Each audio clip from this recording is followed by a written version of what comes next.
You walked into the showroom. The couch looked like $2,000. It felt like $2,000, so you paid it. Here's what nobody told you. That couch cost around $500 to build. The other $1,500 never touched the frame, the foam, or the fabric. It paid for everything that happened after the couch left the factory. Today, we spend your $2,000 one line at a time. Start with the part everyone assumes the money is in, the frame. It is the skeleton of the whole couch, so it should be expensive. It is not. Even a budget sofa usually rides on a fairly solid hardwood frame, and frame material barely moves the final price at all. A metal frame runs $150 to $500 at the high end. A standard kiln-dried hardwood frame costs the manufacturer even less. The wood is one of the smallest numbers on the entire build. What actually matters is whether that frame is solid kiln-dried hardwood or particle board and MDF held together with staples. One lasts decades. The other loosens and wobbles in 2 to 4 years. And here's the trick. That difference costs the factory almost nothing. It is the same cheap line item either way. Think of the frame like the foundation of a house. It is the one part you can never inspect once the couch is upholstered, and the one part that quietly decides whether the whole thing survives a decade. So the frame is rarely where your money goes, and it is the first place a brand quietly cuts. Next, how the frame is held together. The joinery. This is the single most important thing in the couch, and it is invisible the moment the upholstery goes on. A frame joined with mortise and tenon joints, double dowels, and glued corner blocks stays tight for decades. A frame stapled and nailed together loosens, creaks, and racks within a few years. The difference in material cost between the two is almost nothing.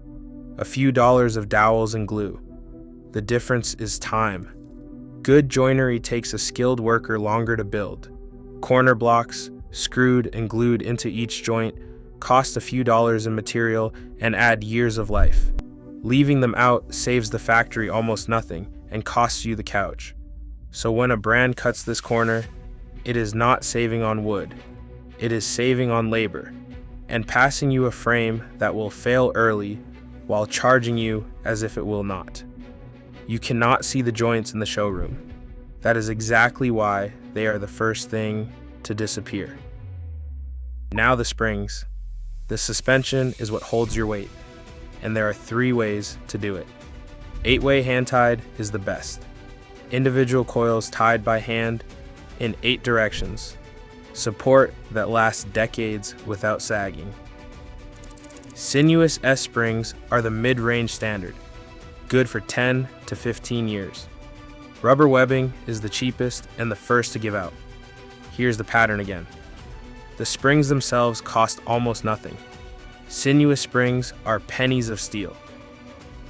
8-way hand-tied is not expensive because of the metal. It is expensive because someone sits there and ties every knot by hand. An experienced upholsterer can spend a serious chunk of a day building a single 8-way deck. That is wages, not steel.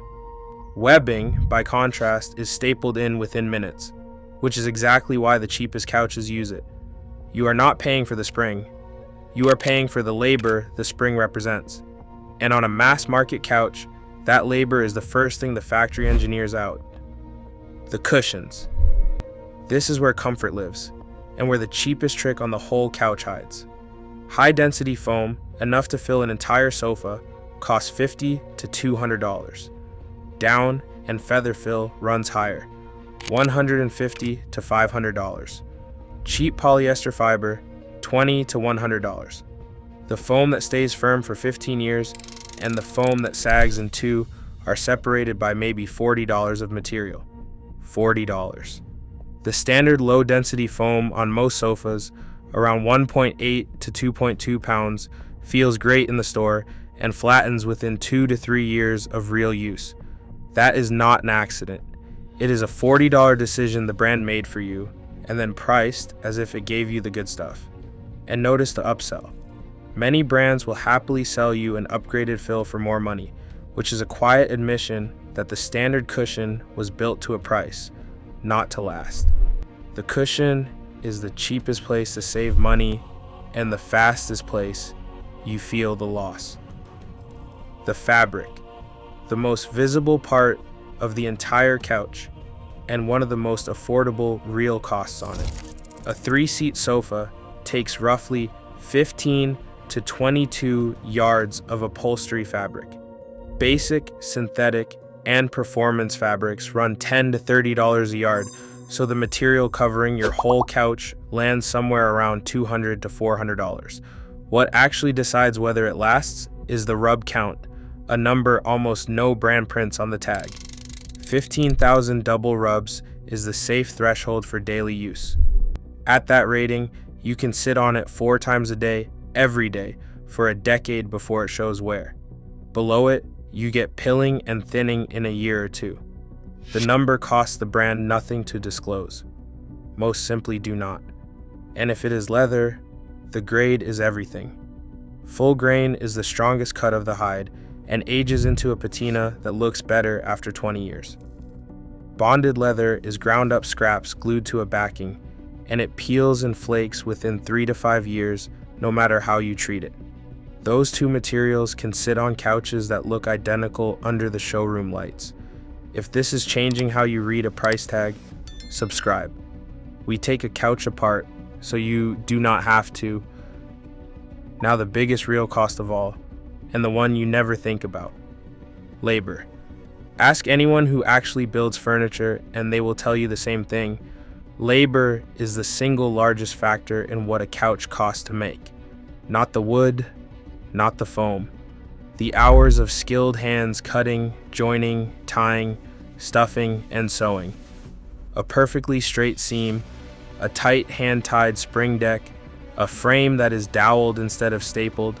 All of it is time, and time is the most expensive thing in the building, which is exactly why the mass market playbook is built around erasing it. Move production to a country where wages are a fraction of domestic rates, simplify the construction, staple instead of join, and the labor line collapses. That is how a brand keeps the real build near $500. They did not find cheaper wood. They found cheaper hands.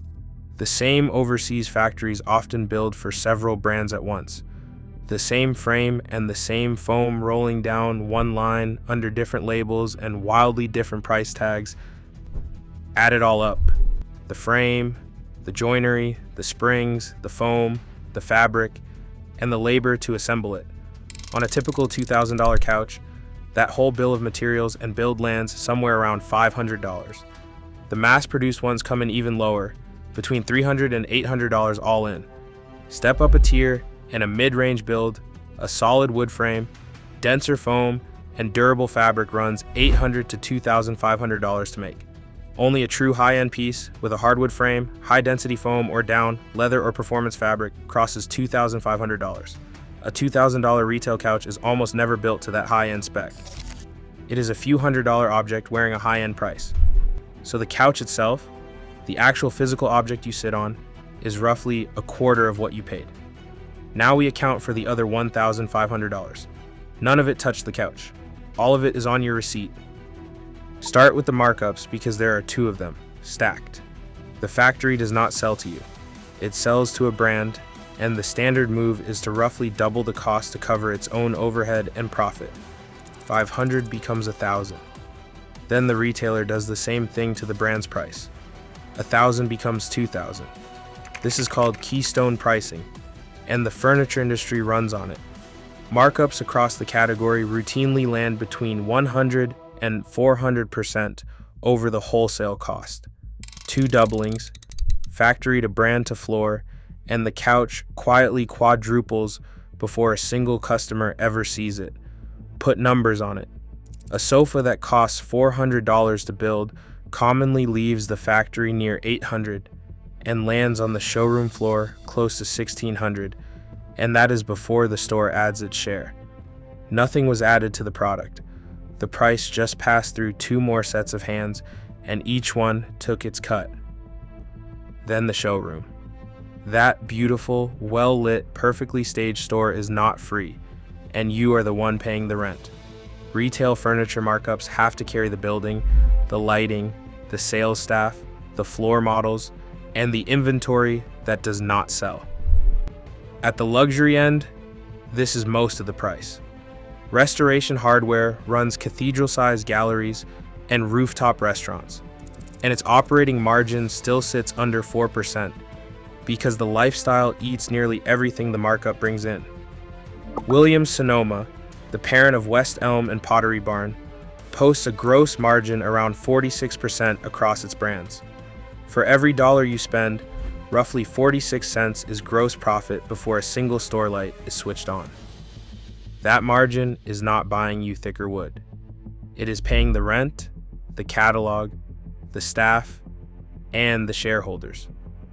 You did not just buy a couch. You bought a share of the room you stood in while you decided to buy it. Then, the discount that was never a discount. Walk into almost any furniture store and something is always 20 or 30% off. The coupons never stop. A discount that is permanent is not a discount. It is the real price wearing a costume. The sticker is inflated on purpose so the markdown feels like a win and you feel like a smart shopper. You were never meant to pay the sticker. The sticker exists so the sale price looks like a deal. Watch how it works. A brand floods your inbox with 25% off codes that never expire. A piece sits at $2,000, gets marked to $1,500, and $1,500 was always the target. The $2,000 existed only to make $1,500 feel generous. The number you proudly negotiated down to was the plan all along. Then delivery. The couch has to get from the warehouse to your living room, and white glove delivery, 2 people carrying it up your stairs and unwrapping it, runs roughly $280 to $600 depending on the brand. That is not a courtesy. It is a line item, and it is built into what you paid. And before it ever reached the warehouse, it crossed an ocean. Most mass market couches ship from Vietnam, Indonesia, or China, and that freight, plus the damage and replacement costs baked into every furniture supply chain, is folded into the price too. The van, the fuel, the 2 sets of hands at your door, all of it sits on top of a product that already quadrupled on the way there. So here's the proof that ties it together. If the materials in a couch were really worth $2,000, reupholstering an old one would be cheap. It is not. Recovering a single 3-seat sofa costs $900 to $2,500, almost the price of a whole new couch, because what you are paying for is fabric and labor, not some rare or expensive raw material. A love seat starts around $700. A designer job climbs to $3,000 or $4,000. Same lesson at every size, the bill is fabric and labor, not the bones underneath. The materials in a new couch are nearly free. Everything else, the 2 markups, the showroom, the fake sale, the delivery van, is the journey from a factory floor to your living room. About $500 of couch, about $1,500 of everything around it. Your couch was honest about one thing, how it looked in the store. Subscribe for more teardowns like this.